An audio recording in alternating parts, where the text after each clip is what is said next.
What's good, y'all? My name is Steph, and Stone World's here today with another episode of the Going Forward podcast. Today we got Izzy here. He's an amateur boxer, and we're gonna chop it up with him about his career, where he started out from, and where he's going now. So let's hop right into it.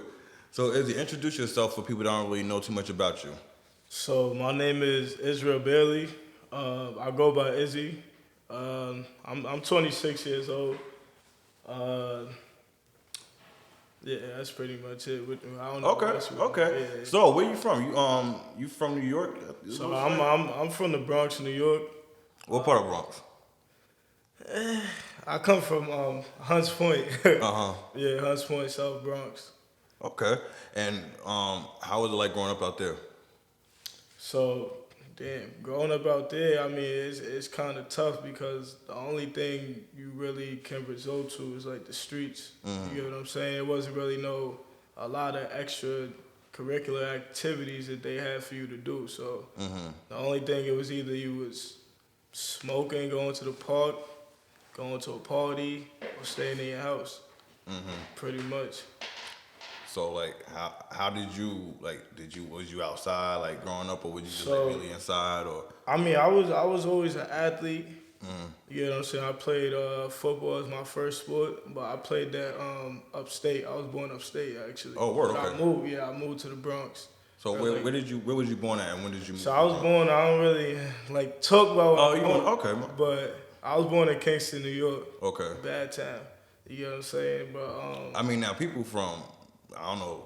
You ever heard of people from New York? I don't really know too much about state, so yeah. I don't. It's still New York. I never even heard of Kingston for real. Yeah, you see? That's why I don't like to mention it. But I was born in Kingston, New York.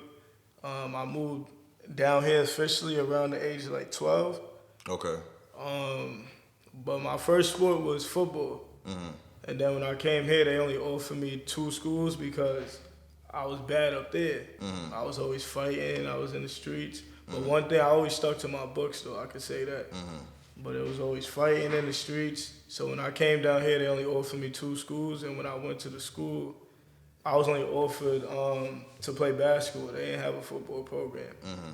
I ain't really know too much about basketball like that. But like I said, I'm an athlete. So when I joined, I got good at it. Now I couldn't stay on the team around I think I got off the team my junior year because I got a superintendent suspension for fighting. Once I was just always fighting. So once that happened, it made no sense for me to join the basketball team because I feel like I couldn't get no scholarships. I couldn't go anywhere with it, so I just left it alone. So then that's when I went to college in Alfred State, New York. Okay. And they had a basketball team out there, but if you didn't get a scholarship to play basketball, it was kind of hard to make it.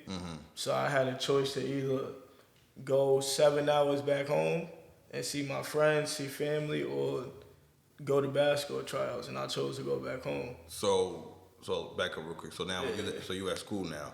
So you wasn't sure about basketball. You still. I mean, I wasn't sure about basketball. I always needed to do something. You get what I'm keep saying? active, stay Yeah, I busy, always needed to do something. So I just found basketball. So now where that school at? You That's said who- 7 hours. So this kind of takes far from New York. Well, So, from New York City. so the high school where I played basketball Yeah. is in my neighborhood. It was called Banana Kelly. Okay. And then I went to Alfred State, which was a college 7 hours away. Got you. Okay. Yeah. So how was that leaving the Bronx going up there? That sounded like that was. See, when I went up there, I felt like I was, excuse me, I felt like I was trapped. Like it was a small town. Felt like it was kind of racist and stuff like that. And I don't know, it just bothered me for some reason. You get what I'm saying? Because we come from New York City, where you used to heavy traffic and hearing all the street, the cars in the street, people outside. You didn't hear all that. Yeah. Unless it was like a party night, you get what I'm saying? You didn't hear none of that, so I just kind of felt off. So was it hard to stay out of trouble there, or cause there was nothing to do? So how did that? I just feel like trouble followed me everywhere, because when I was out there, I always found the popular crowd. Got you. Okay. You know what I'm saying? So when I found the popular crowd, I kind of like mixed in with that. I started doing drugs, going to parties. I would go to class though. You get what I'm saying? But So you always kept like an equal yeah, balance. I always went to class. That's one thing I can say. But then when it just came to just wanting to be outside, I was outside. You was outside. Yeah, and I was just a hothead. So it's like anybody say something to me, and I didn't like it, or somebody bothered my friend or something, I was just always the first person to just jump out the fence, and I always run into a problem. Now, and so even up there, Yeah, up there I had a couple of fights up there. It was a lot of black people at that school, or I know you were like racist. So how was like that? I feel like it was more white people than black people, because this is when Trump was actually running for president. Okay. So you've seen So all the 2015, racist stuff. 2016. Yeah. You've seen all the Trump and all that in the window, like. But yeah, it was like probably 30% black. And the crowd you ran with, they were black or They was black. I had some white friends too, Okay. but I didn't like walk around with them and stuff Yeah. like that. It would be like in the dorms, I'll see them, but yeah.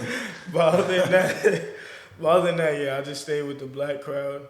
So, all right. Well, and then before I leave that topic, because I know you said with drugs, so like I imagine like up there upstate, it's like you said, it's nothing to do, and I always seem like when you somewhere like a desolate area, all they do is drugs, and Yeah. they do heavy drugs. So I imagine in the college atmosphere that was hard too, because like I said, they ain't doing weed there. They ain't smoking weed. Nah, it was I was smoking weed. I'm not saying, I'm just saying like the area, because like for example, my homegirl, she went to school like right outside of Syracuse. So she was saying like pretty much they were doing meth. You know, like Nah, I ain't acid, gonna- like so. The white people, they do heavy drugs. Yeah, so Heavy drugs. Like, I'm gonna tell you this one time, like this, I knew people that was selling crack to the white people. Yeah. Like, and they still was going to school. yeah. I don't know how them two mixed, but they was able to tolerate The it. crack users were still going to school? Yeah. Shit. Yeah. It was different up there. Like, I said that was up there, like, or any area that's like, mad far from the city. crack, cocaine, you name it. Like, Yeah, their drug use be different, so I always be interested with that. I could say I had this one white friend that was in my dorm, and he introduced me to something called dab. It was something called a dab, but it was still marijuana. Yeah, the weed dabs, yeah. Yeah, so I didn't know nothing about it. Went to his room, he like, you just try this. Man, I'm in college. I'm like, you know what, I just tried it. So I smoked it. I'll tell you, I left out that room, Zooted. yeah. I feel like I smoked probably 3 apes. Like, I was smacked. I'll tell you, oh my, never again. Never again? Yeah, never again. So I would never try nothing any white person offer me. Like, I just leave it alone. It definitely is intimidating, like the whole pipe shit, and then like the blowtorch. It is intimidating, but if you've never tried a dab out there and you are 420 friendly, I definitely recommend you try it. Yeah. But yeah, you're gonna be high. You're gonna be high. All right, so cool. So we touched on that. So now back to basketball trials. So you said you decided to do what? You said you had a 7-hour drive home? Yeah, it was either go home or stay for tryouts. Okay. You hear what I'm saying? And 7 hours just to see your family once, I chose to just go back home, like, and see my friends and stuff. Yeah, It was right. more my friends, because I wasn't really that much family oriented at that time, so it was more like friend-wise I wanted to go see. Did you go back to school after this? Yeah, I went back to school Okay. after. But you never did the Yeah, I basketball? never went back to. I had told myself the next year that I was Okay. gonna try out for the team, but I ended up not going back to that school. So So you finished out your first year there. We didn't do this basketball there. So now what happened after that? so I kind of took off of school for a little bit, but then I was thinking like, damn, like I need a way out. You get what I'm saying? I felt like my life was good with, like, job wise, Yeah. but it wasn't great. Like, I So feel pause real quick. So now we left school. You came back to the Bronx, right? yeah, at I this came point? back to the Bronx. Okay. And now, like you said, now you just moving around, just Yeah. working and shit like that. And now, Finagle the bagel. Yeah, basically, I was just pretty trying much, to yeah, find. everybody, yeah. I was scamming. I was making a lot of money. You get what I'm saying? Like, I left that life alone too, but I was making a lot of money. I was in the streets, So it's like, eventually I started maturing. You know, like I met my girl. She helped me mature. I just left a lot of stuff alone. You know what I'm saying? And then it's just like I needed a way out. Eventually, I told myself like I need a way out, and I felt like my way out was boxing. I seen the boxing gym actually on the news, and it like clicked in my head like, yo, I can do that because I was always fighting, and every time I fought, even after I left college, there's people I fought in the neighborhood and stuff like that. You got the people to run their mouth, then you beat them up, and now they press charges on you. So I probably got like. When was the last fight that you got into before you saw that boxing? Before you saw that commercial? The last fight I got into, damn, it was crazy. You know. If you could talk about it. So, damn, I don't really. Sorry to any women that watch this, but it was I had a dyke friend. You get what I'm saying? A dead friend? A dyke. Oh, a dyke friend. Oh. Yeah. So basically, she was like kind of close to me, or whatever, and she knew I wasn't messing with my moms or whatever, and she ended up robbing my moms, and I didn't even know that, so I went to go write her and all that, and she blocked me on everything. You get what I'm saying? So I'm looking like, you just robbed my moms and you blocked me on everything. Like, how can you do that? So I was thinking about that every single day, like. And I just felt like one day I'm gonna see her because I was thinking about her every single day. So the one day I actually bumped into her, like my friend came, like, yo, you know, I see such and such around the corner. I ended up walking around the corner and I did what I had to do. You get what I'm saying? Then after that, it was just a whole big ass day. I'm like, you know, I need to go smoke now. So now I go to smoke, and there's this guy who I actually had a fight with when I first moved to New York City. But me and him was cordial because we lived in the same hood, so we'll just see each other, walk past each other like it was nothing. Because I ain't gonna lie, that guy, he crazy just like me. Like, we kind of match. Yeah. You get him? So that's something I just wanted to stay. I ain't want no problems with him. He ain't want no problems with me. So now we going to smoking with my friend. My friend was a hothead too. So the dude looking at him, my friend like goes like, yo, what the fuck you looking at? Like, why you looking at me? The boy like, what? You want to fight? I'm like, here we go. So now he coming at me now like, oh, I beat you up. Now this all the same day. Yeah, all in the same day. So now he coming at me, oh, I beat you up when you was we was younger and all that. I say, yo, bro, you never beat me up. Stop talking like that. So it just escalated. But in my head, I'm like, yo, I just had a fight. You get what I'm saying? I don't really feel like fighting you right now. Yeah. So my mans, I say, yo, get him. You get what I'm saying? Like, get him. Like, you started it, get him. Like, so now they fighting, and when I tell you the whole park jumped on all of us. So there's just 3 people, and I had my girl stand on the side too. She was in it too. 3 people just fighting millions of people. You get them? Then So it 3 of y'all and 3 of us against probably outnumbered. like 10 other people. okay. And we in the park. Where we at? Yeah, we outside the picture. park. Okay. Yeah, we outside the park. So now it just escalated to my block. Now they followed us all the way to our block or whatever, and it just escalated there. But eventually it got squashed. You get what I'm saying? I seen the dude again. And he squashed it. He said he didn't want no problems with me. He want to make sure his little brother is fine. And we just left it at that. But ever since, I never had a fight ever since. No, when you Only was boxing, yeah.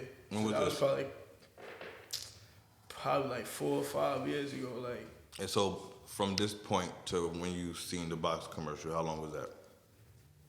So I think I seen the boxing commercial probably like 3 years after that. Okay. So you was already kind of. Yeah, I was Figuring maturing. things out from that I was point. maturing. I stayed off. I just stayed with my girl. Yeah. That's the only person I usually just stayed with. Like, and I started to become like a homebody. At this point, are you still in the Bronx? Or? Yeah, I was still in the Bronx. Okay. And So then how I did- decided to move to New Jersey to get away from all the stuff out there. All the So how problems. did you manage to do like that? That's a lot of self-discipline, like you said. At the time, you was obviously you making fast money. Making money. You was making money. You was already, you was in the street life. So how did you manage to pretty much had that self-discipline to say, like, I'm not doing that and still stay in the same neighborhood? Because a lot of people say, like, oh, I got to leave, you know, because it's too much temptation. You know what it was? Nobody wanted to fight me. I just really feel like that's what it was, because everybody that got me mad, because I'm a hothead. Every time I open my mouth, they'll probably say a little 1-2, but it never escalated further. You get what I'm saying? Like, nobody just wanted to fight me after that. Like, I never met nobody after that, even as I'm driving on the road with road rage and I'm cursing out somebody. They like pull over and I'm like, all right, come on, cool. As soon as I pull over, they leave. Like, nobody wanted to fight. So I just feel like then I really started to mature, and I'm like, certain things ain't worth it. But I started to mature so much that I feel like I was letting a lot of things slide. You get what I'm saying? Like, I was just, even on the train, people bump you, they don't say nothing to you, and I'm like, damn, like back in the days, me, like, yeah, back in the days, me would have said something to them. I just gotta let it slide. You get what I'm saying? Because a lot of people be losing their life over dumb shit. You get what I'm saying? I'm not trying to be one of them. So, Was there anything that motivated that change in you, or it just like you said, you just gradually just matured over time? Some people had children. I think what just motivated me was just, I just knew certain things wasn't worth it. You get what I'm saying? Like, I just left. I don't know. Like, my brain just clicked into, like, I just gotta leave things alone. Like, cause I already knew it was gonna escalate to. You was gonna beat the person up, and then you're gonna just get arrested again. It's just like a repeated cycle. So I just broke the cycle. Like, Word. How do you what would you say to somebody that might be in a similar situation that you were in at that time, that might be struggling to leave the situation? What words would you have for them to make that change? Sometimes, like I said a little earlier, it's just some things is not worth it, and a lot of people is out here losing their lives over the dumbest thing. Somebody stepped on your shoes, somebody bumped you. You get what I'm saying? I just feel like everything is an obstacle. And then we have demons, you get what I'm saying? Like, so sometimes it can just be the devil working. That's that one obstacle that's trying to block you from getting to where you really need to go. You get what I'm saying? Like, so yeah, just really staying level-headed and just knowing, like, it's not worth it, knowing where you want to go in life, because it could take one moment to just mess up your whole entire life. You get what I'm saying? Okay, word. That's dope. So I'm trying to so now what year was this when we start? Like you said, we stopped, you outside, now you start boxing. What how old was you then? What year is this that you see the commercial? I think it was we in 2023 now. It was 2021 going into 22. Okay, so this a little bit after COVID. Like the end of 2021, yeah. Got it, okay. So bring us to that point. Where we at now? We see the commercial. So I see the commercial, I'm like, you know what, I know I could do this boxing thing, you get what I'm saying? Like, that's my way out. Okay. So I tried to go to a boxing gym in Jersey at first, but I didn't really like it because when I went there, I felt like I wasn't taken serious. I don't know if it was because of my age but I was just like, you know, I ain't going back to that gym. Was everybody there older or younger? Yeah. He was training like a lot of it was called heavy hitters.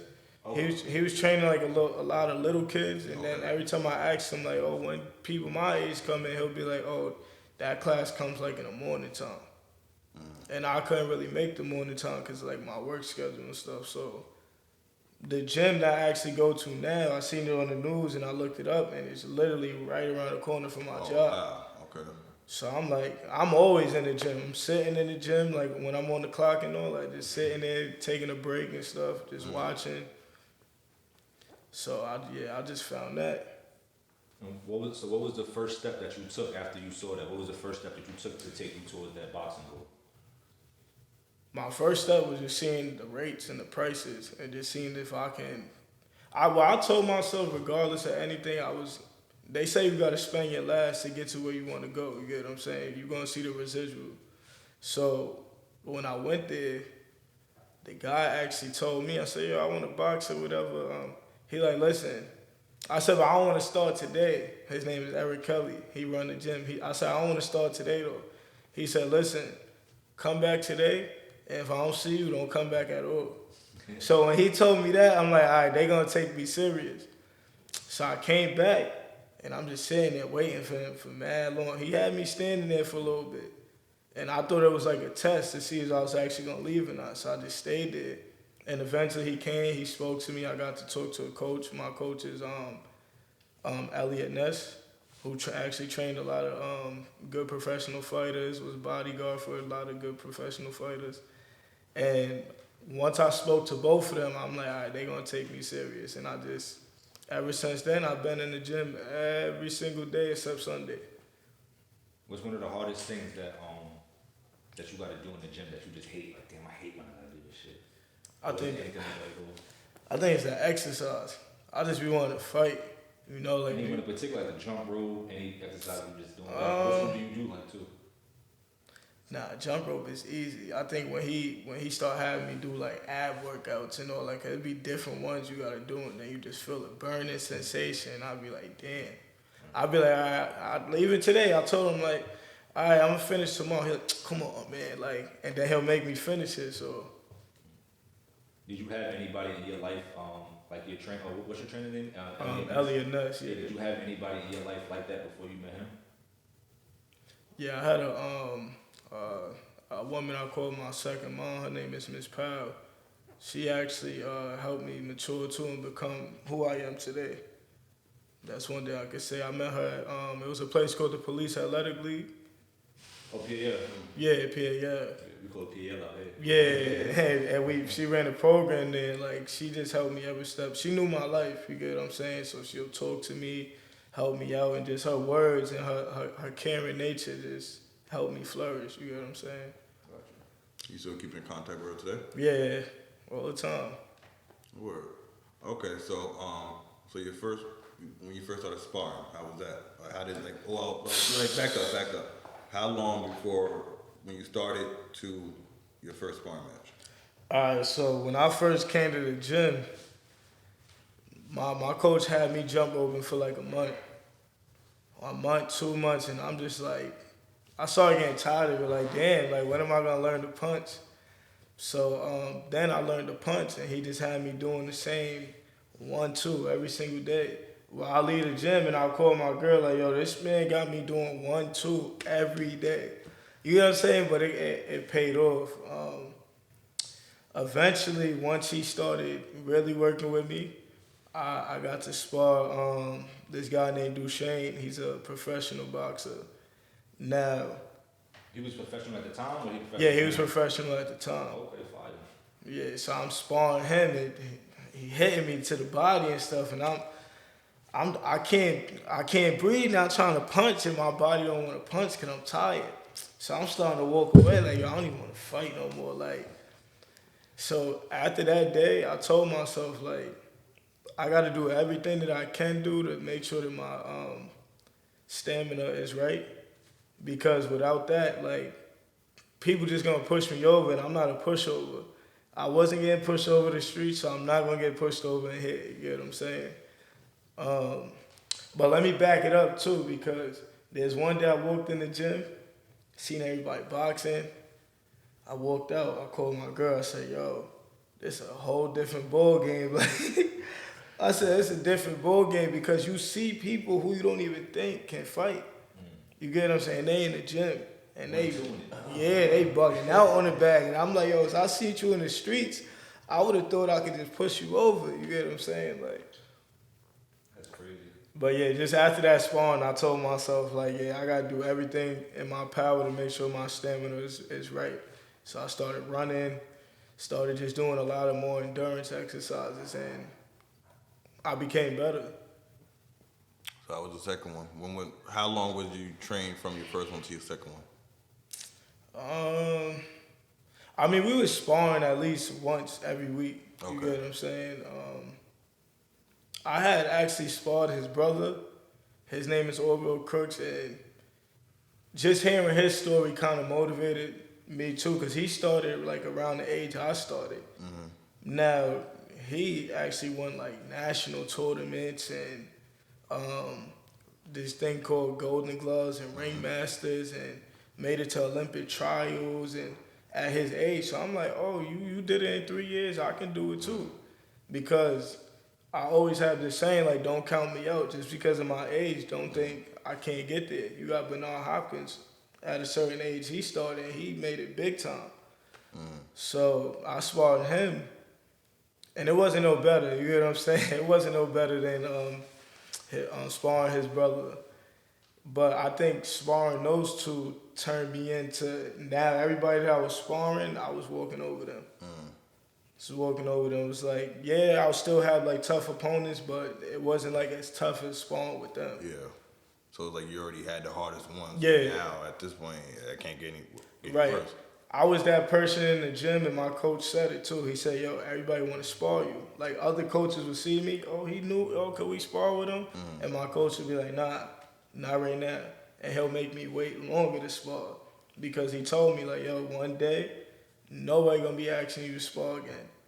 So once I became that person and I started beating people up and sparring, he told me, he said, you see nobody ask you to spar no more, right? I said, yeah, because now I'm always coming in like, oh, coach, no sparring today? And he like, you see anybody want to spar? And I'm like, damn, like, you think you can try to find somebody tomorrow? We'll try to find somebody. Come tomorrow, the same thing, nobody to spar. So. What's one thing your trainer probably taught you that you feel helped you grow since you started? He told me, and I tell him all the time, I'll never forget what he said. He told me, as long as I listen, he'll get me to where I need to go. And ever since that, I listened to everything he said. Like, even when there's like a big crowd of people and I'm in the ring, the only person I hear is him. And every time he told me to do something, I do it. Like, in sparring, it works. So that's just one thing. I tell him all the time, I remember you said, as long as you listen, like, you're going to get to where you need to go. You know how many sparring matches you had in total? Or you count those? Nah, I had a lot of sparring. I sparred a lot of people. Even Saturday, we have sparring on every Saturdays too. So Okay. So now your first fight after you start fighting, take us through your actual feelings, your emotions that day, building up to it. How was you feeling? How did it go? What did you do? So my first fight was with a guy named. And when was it exactly? When did it happen? Damn, I don't remember the exact date, but it was actually like 7 months into me actually training. So you was training for about 7 months before. Yeah, because of my age, I said I gotta fight. Like, I can't just train for a year, 2 years, and then fight. I gotta fight now.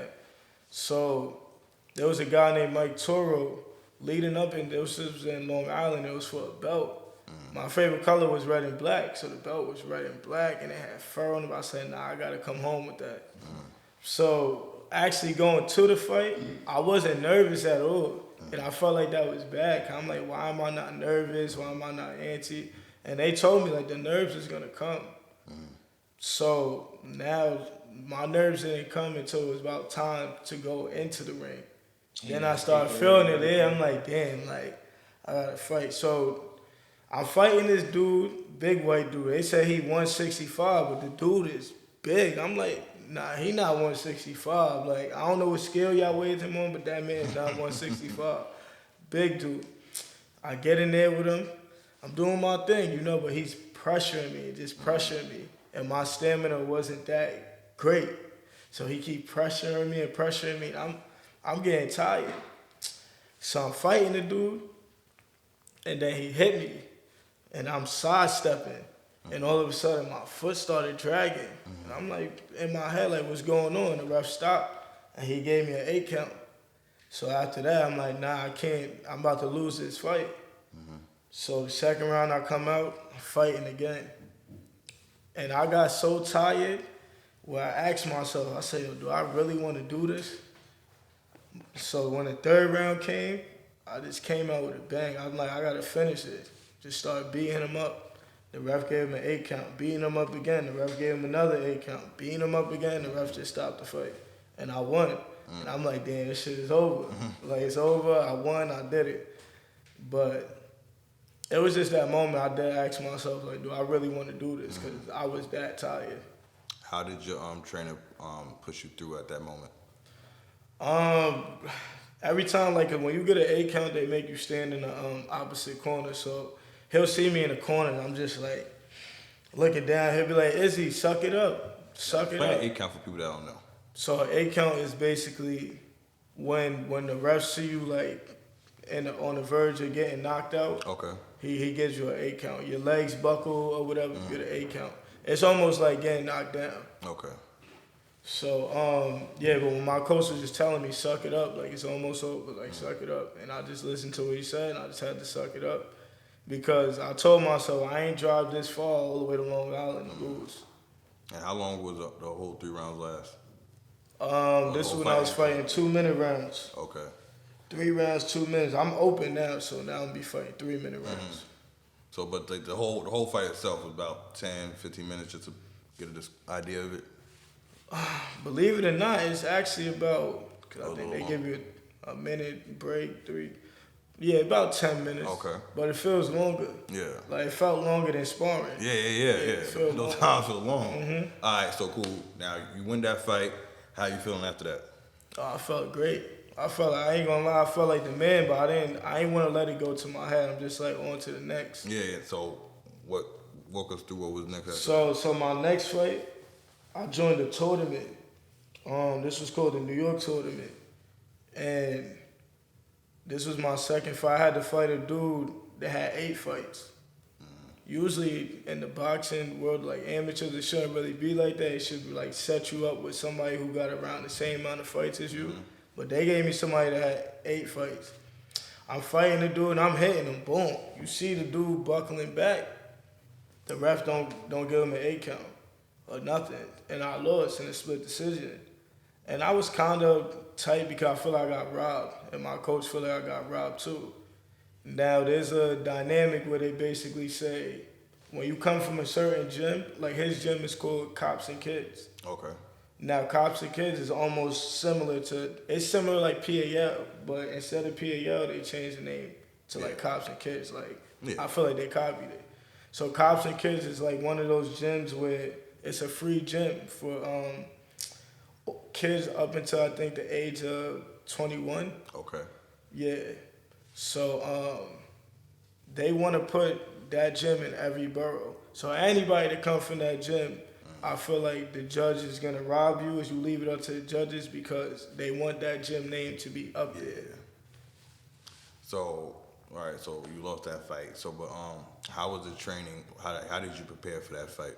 Or See what it was. I think I prepared, but I just feel like I jumped right into it. Like I how long feel was like it between from the first fight to the second fight? It wasn't that long, probably like 4 weeks, even Okay. less. Like, I jumped right into it. And normally, how long would you give yourself to prepare for a fight? Like right now, I gave myself a month to prepare to my next fight. So sometimes when I lose, I take off for like probably a couple of weeks, probably three weeks or whatever, and just tell myself like I can't rush back into a fight because I gotta be better. Yeah. Like after I lost that fight, I trained so hard that I didn't lose until like my 5th fight after that. Like I just went on a win streak. Got you. Now, how would you say? I mean, obviously, no street fighting and boxing, two completely different things. But like when you got started, did you have like in your head like, oh, this is gonna be easy for me because I'm already a fighter outside? Yeah, I definitely had it in my head like that. Like I felt like I already had the dog in me. I feel like where I come from, like it was rough. You get what I'm saying? So I feel like a lot of boxers that was boxing didn't come from where I came from. So I feel like I had way more heart than them, and I had like just way more dog in me. Like I felt like they came from just school or something. You know, like, and I just wanted to do an activity on the side type of thing. And so, how was that learning curve from that to like you said? Because like for you, that might have been like, I don't need to learn anything, or was it hard for you to be able to learn and be trainable? Nah, I feel like I listened to the training because I didn't know nothing like that. You get what I'm saying? I know how to fight, but it's like knowing how to fight and knowing how to box is 2 different things. So I just listened to everything my trainer said because he was right. Like, oh, you drop your hand. You know. So you explain more about that for somebody listening that might not understand. Like they might think it's the same thing. So how would you Yeah, say nah, it's it's different. not? First of all, when you think about a street fight and you think about a boxing fight, a street fight don't even last that long. It lasts probably like 30 seconds. You'll think it lasts that long, but Yeah. it really doesn't last that long. Boxing lasts way longer. And then when it comes to boxing, you know, I feel like I was novice. So novice is basically when you have less than 10 fights. It's 2-minute rounds, and the judges want to see y'all brawl. So I feel like novice is almost similar to a street fight, but except you have more skill to it. Like you know how to move your head, you know how to block, you know how to dodge, you know how to get out the way or grab a person up. You get what I'm saying? Now, one thing that I could compare is I've been in some fights in novice and they just come out, ding, and they just start punching. Like you see the cartoon and it look like a big ball and everybody's hands just come. Yeah. That's how it look. They just coming out, they just swinging at each other like. And I just told myself that I'm not that type of fighter. Like I can brawl with you, but we not gonna come out. You wasting my energy doing it. Yeah. So that's the only comparable thing to street fighting and boxing when you novice. But you got some novice people who really put things together and know, oh, this person rushed me, move you to the side, like. So yeah. Got you. All right. So now your next fight, June 10th. Tell us about that. Okay, so my next fight, June 10th, is in Long Island. It's called Strong Island Series. So what they did with this is they basically are building a franchise where they want to get you ready for the pro aspect. Okay. So what the guy wanted to do was basically come in the gym and interview you, get you working out. So basically, you know, before the pro fights where they basically have like I forgot what it's called, but like a first 48 and stuff like just watching you do your workout. Like a little documentary. Yeah. So he basically wanted to do it like that, and then he also wants to have a press conference like 2 weeks before the fight where we do our weigh-ins and we can talk and stuff like that, and then we get to come out to our own music, and you come out with the flames and fire. So I like that franchise because it's actually getting you ready to like know what the pros is actually gonna be like. Now I'm fighting some guy named Colin Clark. Okay. He comes from a gym in Long Island named Vamos Boxing.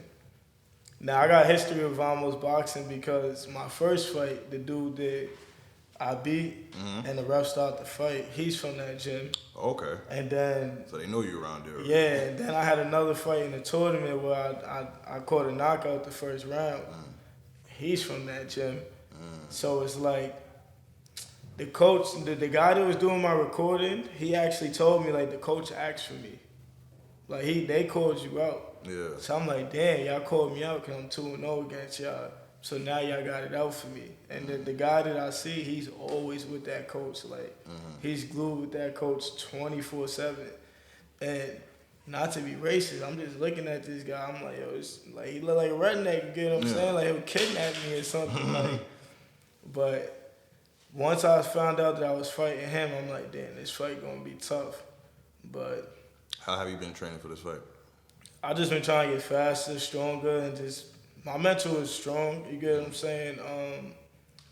And then I don't really think about this fight. I think about who I will fight after when I beat him because you have to defend the belt. So that's how they making it too. Now, when I fought in Ring Masters in Madison Square Garden, I had lost split decision to a guy named Sean O'Brien. He actually commented on our post when he seen the flyer, and he's like, oh, he got winner.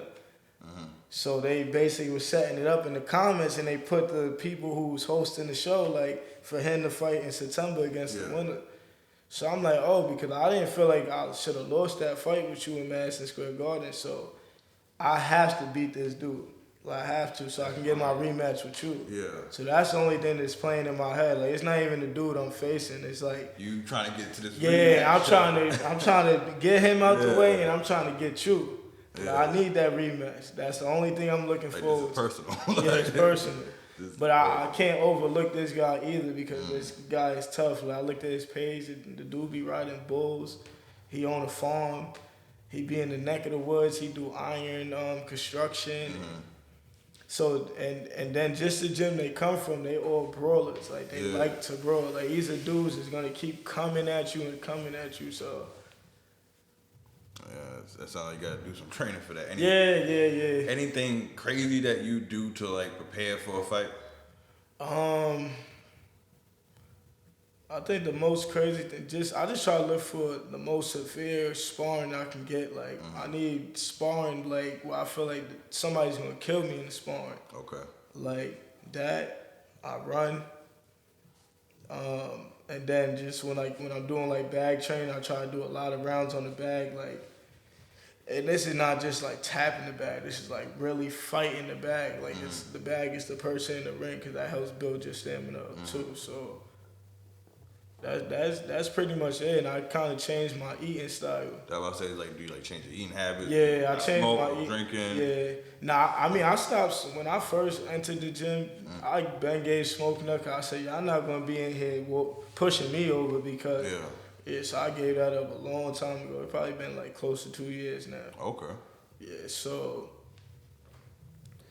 yeah, basically, I gave my eating habits. I've been trying to eat more salads and drink a lot of water and eat fruits instead of like chips and stuff. I have a bag of chips here and there, but I try to eat less of that stuff and just try to eat more healthy. Word, okay. Who's your favorite boxer, past and present? Present right now, I'm gonna talk about the present. Y'all probably gonna like this name, Shakur Stevenson. That kid is a beast. You think he should be the next one to go up against what's the other dude name? Who? Devontae Davis. Yeah, Devontae Davis. Nah, I don't think he ready for that stage yet. But Yeah, cause Shakur, he's not up there with Javante, right? They not. I mean, I feel like he's up there, but You think physically? And, I mean, yeah, I thought he was like amateur or something. Not amateur, but you know. nah, they in the same Weight class? same weight division Okay. now. Got You get what I'm saying? And I just feel like Javante got more experience. You get what I'm Okay. saying? Like he fought way better dudes than Shakur Stevenson fought. Like Shakur had some tough dudes, but he ain't have enough tough dudes like Javante did. So I just personally feel like he's not ready for that stage yet, but he is like more than halfway there. I feel like he'll give Javante a better run for his money than Rolly and Ryan and then when it comes to the pass, damn, it's a lot. See, a lot of people tell me like when I first came to the gym, they started calling me B-Hop because they said I look like Bernard Hopkins. Now I started, so I started watching his style and stuff. I'm like, maybe I can like become him, like, but use my own style. But I like Bernard, but I kind of started watching yesterday. Marvin Hagler and Tommy Hitman Hearns. Marvin Hagler, that's a bold dude, right? Yeah, Yeah, that big black dude. yo, that guy was I used a to use him on beast. fight night, I think. Yeah, that guy was a beast. Like he was knocking out everybody. And then when you got Tommy Hearns he was the first person to ever win 6 world titles in 6 different divisions. So I'm just like, yo, I've been watching them. Like, yeah, I'm gonna study more of them because I feel like, especially like Tommy Hearns, like he's almost like Lee. He was 6'2", I'm about 6 foot, so we kind of like similar. And he fought at middleweight too, so That's your division, middleweight? yeah, middleweight, 165. Gotcha. Do you plan on going up or do you plan on? Nah, I'm gonna stay right here because I don't got time to be cutting weight and all that and stressing and sweating and nah, I'm good. One thing about my weight, I can say it don't go up and it don't go down. Like I stay the same. I was 166 on Saturday. I ran yesterday. I finished working out in the gym today. I stepped on the scale. I was 166 again. I'm like, that's just crazy. It's gonna boost up. Yeah. Within the so it's been 2 years, right? That you've been less than 2 years. That you've Yeah, it's been less, Yeah. probably like a year, 6 months I've been boxing. All right. So while you've been on that journey, has there been anything that that's come across that made you second guess or made you consider going forward, or maybe you shouldn't keep going forward with with your goals and aspirations? Well, I'm always I feel like I'm always gonna move forward with boxing.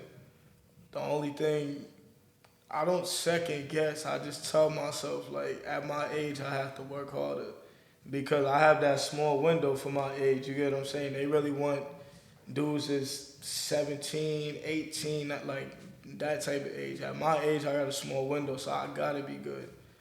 And then I know like next year I plan on turning pro. Cause I feel like I can't do amateurs forever. I'm just gonna get the experience and get the feel of like the boxing, get a lot of training. Then by like next year, close to the year after, I'm gonna try to turn pro. Did you see all this for you when you first started? Yeah, Like when you first started, like you knew this is what you wanted for yourself. yeah. Because I feel like a lot of people started looking up to me. A lot of people said I motivated them. I just used to get compliments everywhere I go, like, yo, you work really hard and you're gonna win this and you're gonna be this, and everybody would just be looking at me sometimes when I'm in the ring, like, and I just felt like, oh, maybe I am as good as I think I am right now, because I started thinking like, oh, I'm good, like. So like, Uh-huh. did that give you the extra motivation to keep going? Like when you start seeing like people actually believed in you and like you like, wow, like, okay. Just, yeah, I feel like because I like motivated people, it started helping me motivate myself Yeah. too. Yeah.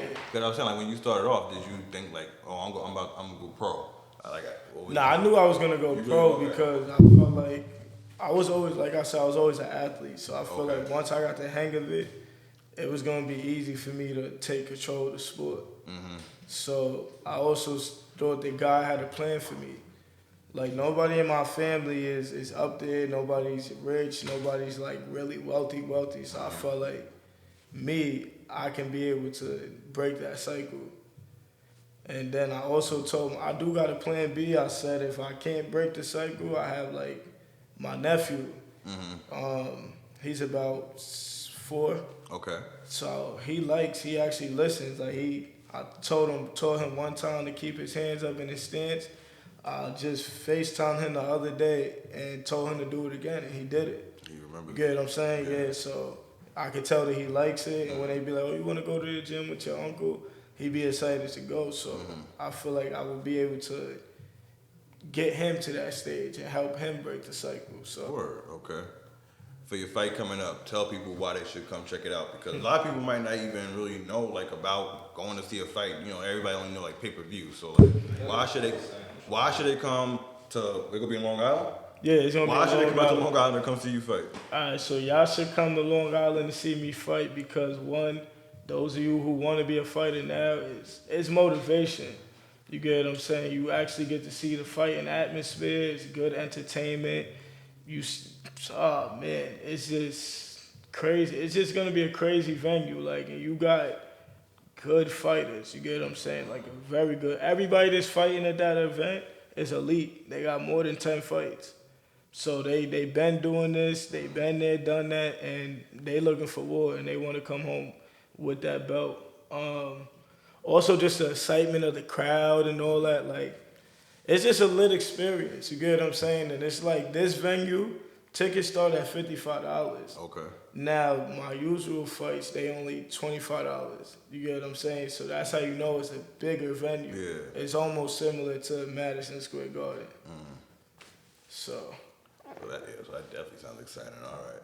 and I'm Now, what are you? planning on putting in some That's what are pain. you gonna do for us to come see you?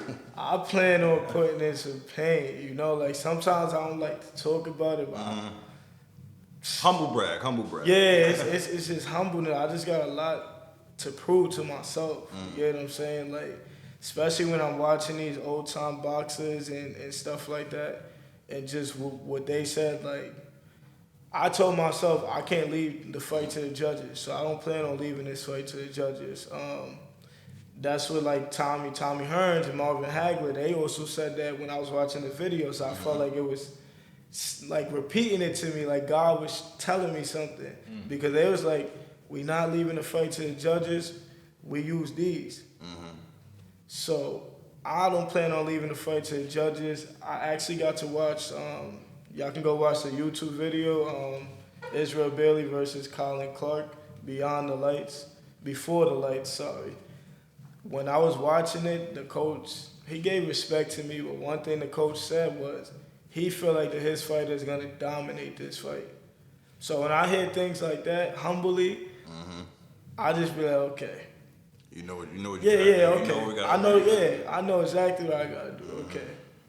Word, that's definitely what's Because even when I knocked his fighter out the first round, my coach was hyping me. He was like, "Oh, so we got a party. It's time to party." Now they started hyping me. They're like, "Oh, he won a party. He won a party." So Yeah. now I'm getting mad. Like, "Oh, y'all mocking us?"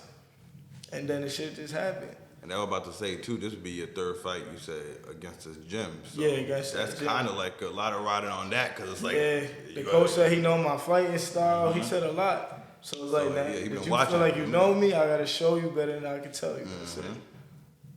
That's fire. Yeah. Definitely want to try to make it. Yeah. Nah, for sure. I definitely say like this is my first time meeting you, but you definitely has been inspirational in this video, and you seem very dedicated, and I got my money on you. I got my money on you for this Listen. fight. You So. gotta give us that victory, that first. Listen. interview. Word. Right on the stage, like we need that. first Listen, interview, all I'm that gonna say is, don't close your eyes because it's gonna be.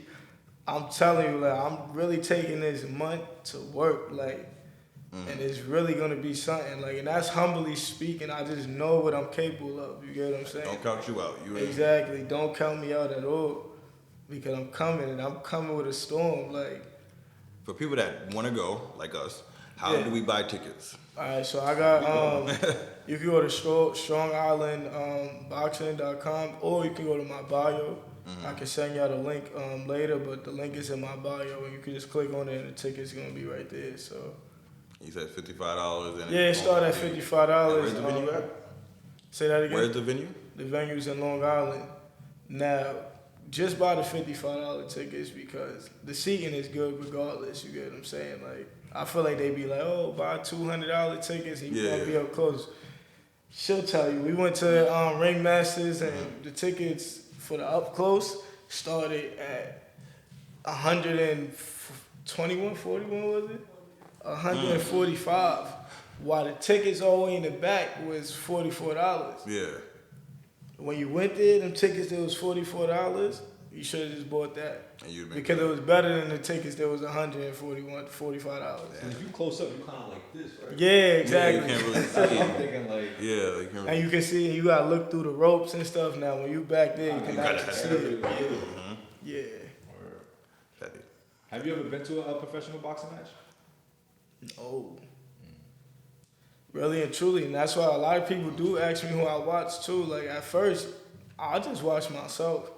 I record everything Yeah. I do, and I'm on the train. I'm just sitting there, and I'm just watching my videos over and over. And even as I see I hit a dude, I'll be like, oh, record it back, like, yo, I did that, like, or I watch my mistakes, so next time I know what to do.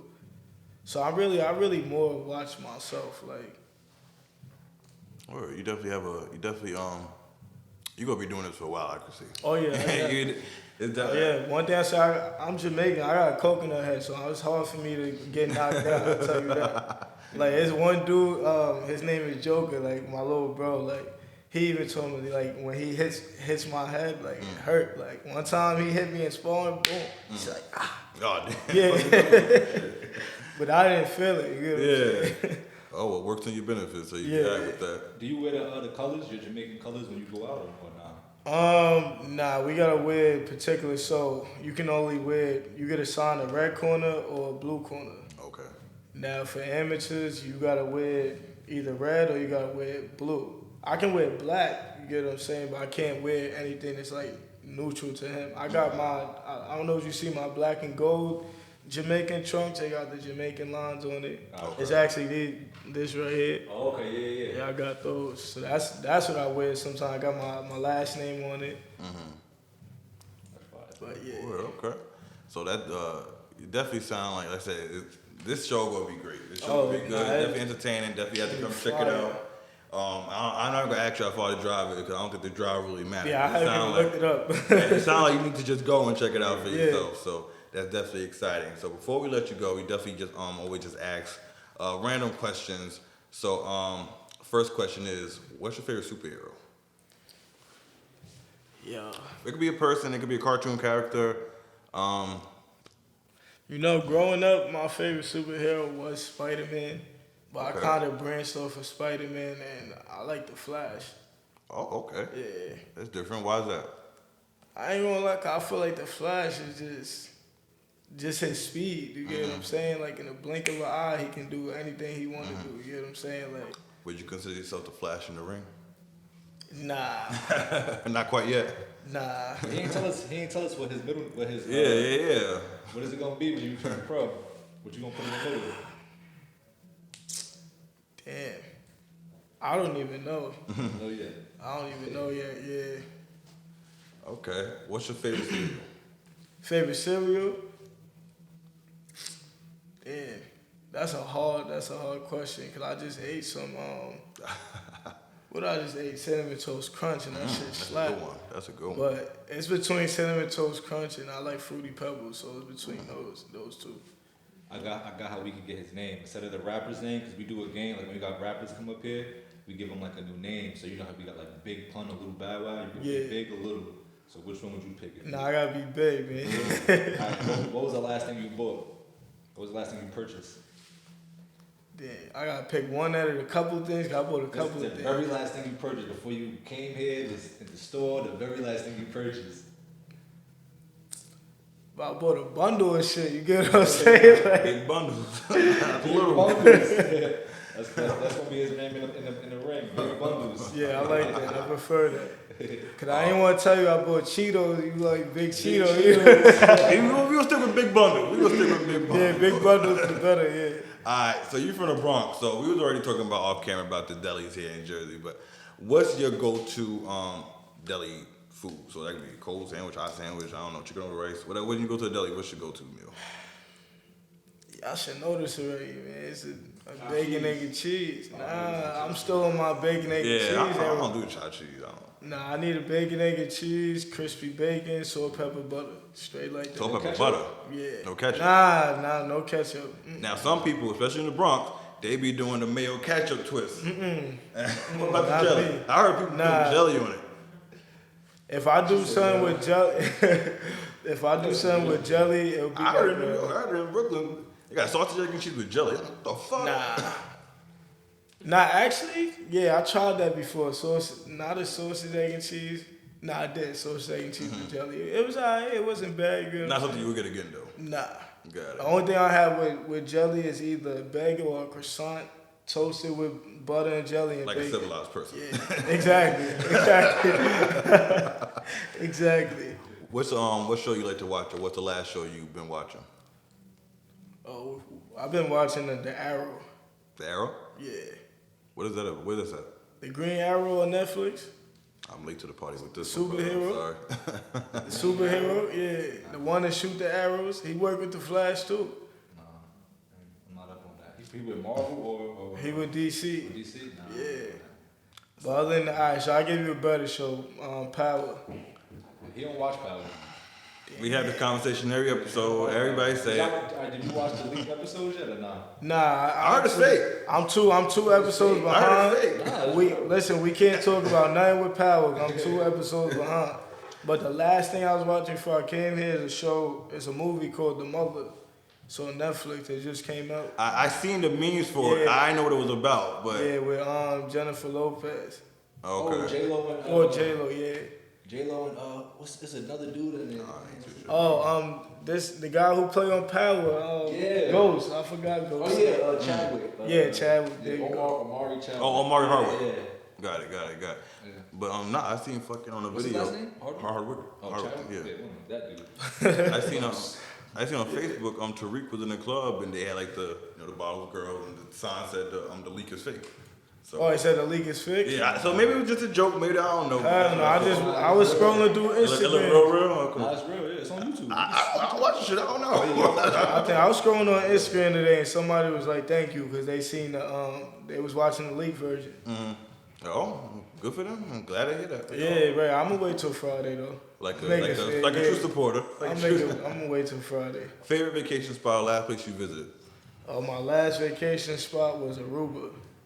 How was Yeah. that? Yeah, we just came from Aruba. Yeah, But my favorite one so far was we went to St. Martin. St. Martin's absolutely beautiful. Yeah, it was fire out there. Aruba is expensive, I'll tell you that one. And I tried to control myself out there too because let me give you a little scenario. Nah, I'm not done talking about it. We was told that a cab ride was $13 when you going to the American money when you going to the club's scenery. Okay. And it's $16 after a certain time for the rest of the night. Now they don't have no Uber or nothing out there? Nah, Okay. only cabs, and the cabs be waiting for you. So one night we coming back from the club scene, getting a cab. He drive us back. We ain't had to ask the price because we was told it's gonna be 16 back. So when we get to our B&B, my girl like, how much? He like 28. She like, you lying, right? Like you playing? Yeah. And he like, nah, 28. So we looking at each other, and we didn't take out all the cash, and I'm counting $24. I ain't want to get no problems, so I'm like, 28? Yeah, after 11 it's 20. I said, yo, bro, I only got 24. He like, I'll take that. So now, the next day I asked the cab, like, yo, how much is it after like 1 o'clock going back? He said, 16. I said, I was told 28 though. The nigga looked back, 28? He said, nah, he got you. So ever since that day, I'm like, yo, I better not see this man. Every time I'm just with him, I'm like, yo, I think that's the cab right there. Like, it'd be somebody different, but yeah. I mean, nah, you said it yourself, like you said, you don't, especially in other countries, you don't You don't want no issues at all. Yeah, you sit there and try That's whoever go to Aruba, I'm just telling you this. But so yeah, you go to Aruba 16 after 1 o'clock. 16 after Don't let them, certain don't let time. them try to get you. Exactly. 16, Yeah. okay. What's your favorite meal to eat? Like in general, it don't gotta be from a deli. What's your favorite? What's his favorite cheat meal? Oh, yeah, that's a good one. Damn. Cheat meal, that's a hard one. I ain't gonna lie. Like, I'ma say a tuna sandwich, tuna fish sandwich. Yeah, I say that. That's a You cheat think meal? that's cheap? That's a cheat No, it's not cheap. All right. So I was gonna say oodles and noodles. That's a cheat meal. Yeah, that's my go-to. Throw some butter and cheese. In there. Wait. Are you saying cheap or cheat? Cheap. Oh, No, we cheat. saying Cheat. Like, you know how you train? It's Like a Oh, okay. Okay. No, not the Hood Classic. We trying- Damn, my favorite cheat meal. You about to make a hookup. Yeah, I ain't gonna lie. I feel like my coach told me I can eat whatever. You know what I'm saying? Because my weight don't go down, it don't go up. I just be eating whatever. So I don't actually feel like I cheat. Okay. The only thing I can say I cheat with is snacks. Like I eat mad snacks, and my favorite go-to right now is a Hershey almonds. But I don't feel like that's really bad because you can eat chocolate going into a fight, and you can eat almonds too. You get what I'm saying? So a question that we asked last time when we interviewed somebody, we said, "What's your top 3 athletes ever?" So being that you're an athlete, you say you've been in Yeah, different that sports. shit's tough, bro. And it's a hard one. It's a hard one, but yeah, we cover from all sports. Top 3 It doesn't athletes. matter. Oh, my number 1. Y'all already know who I'm gonna say. Kobe Bryant. I was always a Okay. Kobe. Rest in peace. Always a Kobe Bryant fan. My number 2. Damn, son, why y'all had to do this to me? Athlete. My number 2. I'm gonna have to go with right now. Damn. It's tough, right? Nah, it's a tough question, like for real. Kobe Bryant. Dylan, and Dylan. No, I would. I would. Oh, say Kobe Bryant, me, that. Oh, okay. There we go. and then let me throw a box out there. That's what I thought was gonna come. Yeah. Yeah, but it's a lot of great But it's boxers. so, yeah, it's a lot. Yeah, So it's you a can't lot really- of great. Oh, and I'll just say Shakur. So you got Kobe, you got me, you got Shakur. Fire. Yeah, there we That's go. you're the first one to say Kobe. I heard Serena, Michael Jordan. Somebody say Muhammad Ali. No. Nobody said Muhammad Ali. He said Jordan. Oh yeah. So, Floyd Mayweather. Somebody said Floyd Mayweather. Floyd. Somebody said Floyd. I like Floyd, you get what I'm saying, but man, he ain't all that to me no more. I feel like a lot of people are stepping up to take his place. Got it. He leaving room open for the next Yeah. person. I mean, but he did his thing. Nah, he did his thing. He won a lot of fights, and he didn't even get touched like that. That's one thing I could say. Yeah. What do you think? How would you think that fight would look like between him and Gervonta Davis? Oh, he gonna put Davis up. Yeah. Yeah, he might not put him out, but he gonna outwork him. Like Yeah. even at this age, he's still gonna outwork him. Cause Yeah. Floyd is Floyd. I tell you that one. if you could pick a style like a boxing style, so let's say Ali is a type of style and Tyson is a type of style. Which style would you say? Ali. Ali. Yeah. I was just talking to my coach today, like I ain't know like the style I have because I can brawl and I can box. I can do either or, but my usual style is I'm a move around type of dude. Like I move, I walk this way, I walk that way, like, and I just keep moving and moving, like. Word. Okay. So before we wrap up here, again, tell people where they could find you at on your next show, where they could buy the tickets at, and how can they keep up with you?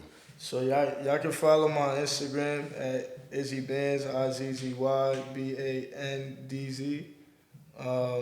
Usually I keep that page open because I'm trying to make it like a more boxing business page. All my boxing stuff is on there. I'll be at South Boxing Gym for any like sponsors. And then My boy, right? yeah. And then other than that, I leave all my fight dates on my page, on my Instagram, and that's it. I am a hard dude to find, but I ain't that hard to find. Anybody want to get in contact with you? How should they reach out to Instagram? Best Yeah, way? you can just reach out to me on Instagram. You need any advice on boxing. I actually plan on I want to start training people myself. Beat me to it. So if coaching you want to, tips. yeah. So if you want to get trained or you need any tips, you can DM me. I'm soon make a flyer for that, and you'll see it around Jersey. And how can they purchase tickets for the show on the 10th? So for my tickets on the 10th, it's called Strong Island Boxing. Let's see. Let me actually get it for y'all. You can go to my bio and just type in StrongIslandFights.com. As soon as you click on it, it's gonna say buy tickets at the top. Okay. And it's funny because my episode 2 is the first episode there. Yeah, definitely go check out that episode. I watched it again today before you posted. Oh, you did? Oh, Okay. yeah, I had to watch it again. Yeah, I liked it. They needed to fix the audio a little bit, but it was alright. Yeah, I did think that. Yeah. But nah, it was definitely a good promo video nonetheless. Again, definitely want to thank you for coming and joining us today. It was very great speaking with you. You definitely dropped a lot of knowledge on us. Yeah, I appreciate you. Definitely got to come back after the 10th. Of course. So you can tell everybody else that didn't go to the show how it worked out, but we definitely want to have you back. Chop it up some I more. got you. Word. I appreciate it, man. Again, my name is Steph. I want to give a big thanks to Studio AGB for hosting us today. Greatly appreciate it. So that any photo shoots, what else we do out here? Video shoots, podcasts, anything. Studio AGB. Check them out. Again, we had Izzy here today. My name is Steph, Stone World here. This was another episode of the Going Forward podcast. I'll check y'all out next week. Peace.